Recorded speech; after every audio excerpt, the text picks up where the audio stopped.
Your Excellency, the former governor of Anambra State and Labour Party presidential candidate in the 2023 elections, Mr. Peter Gregory Obi. Your Excellency, sir, your attention is kindly needed because I believe that this is important. I beg una, if you see this video, make una help me tag His Excellency. Your Excellency, sir, you contested the 2019 presidential election as running mate to the PDP standard bearer, and in 2023 you contested as a presidential candidate under the Labour Party. And in both cases, you ended up in court because you disagreed with the outcomes of the processes. You believed that there were irregularities and the process was not credible or did not reflect the true will of a majority of Nigerians. And now you are preparing for the 2027 presidential elections. Your Excellency, that is why I have to call your attention to this, because we need your voice and support.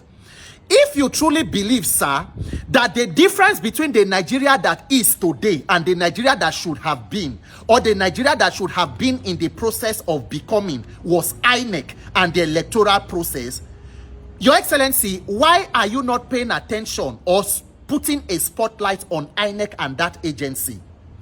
If truly we believe that it was INEC that shortchanged the will of Nigerians, a majority of Nigerians, through irregularities or criminalities that took place in that agency, why are we not talking about the reformations that should go on in preparation and ahead of the 2027 presidential or general elections? Because, Your Excellency, she na so una come trust INEC reach, abi get the guarantee where you get about INEC where we no know, Your Excellency. Your Excellency, if we say that the people who will refuse to count votes in 2027, let us count them. The power and energy we want to use to count them in 2027, why can we not bring that power or energy now, mount pressure on the National Assembly and get the reforms that we need, and then prepare to still protect our votes in 2027? Why are we postponing our fight when we can see clearly that those who are destroying this country are not pretending about their strategy for 2027? The current ruling party knows, and it is obvious, that there is no path to re-election for them except through INEC and the judiciary. They know it and they are not pretending about it. That is why all the calisthenics going on in INEC is currently going on. So why should those of us who mean well for the country be pretending about what we need to do to fix Nigeria before 2027? In the National Assembly today, we have opposition lawmakers who ran on the popularities of some of you who were at the top of the tickets. Nigerians voted for them believing that they would be agents of change.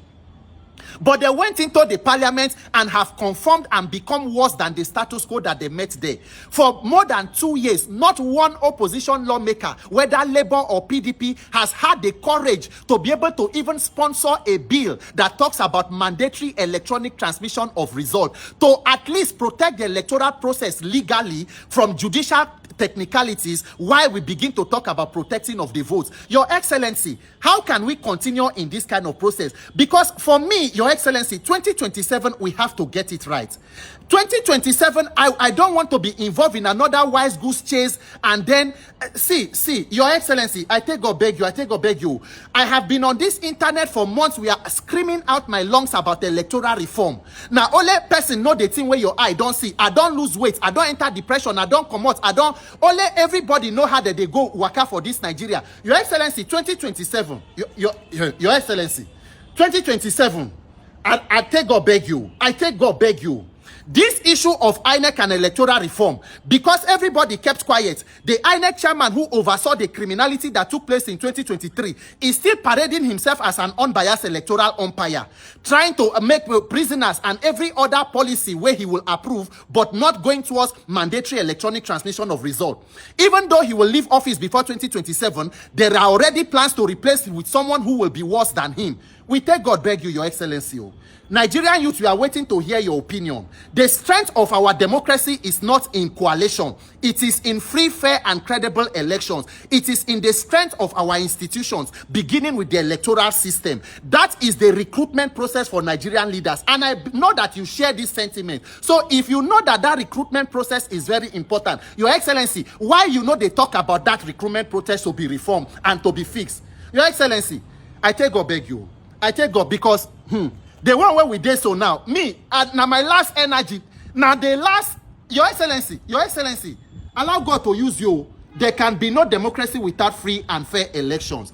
May God, please, we are waiting to hear from you. Nigerians want to hear from you and your opinion about sanitizing the electoral process ahead of 2027. God bless you. God protect our armed forces. God bless Nigeria. My name is Peter for Nigeria.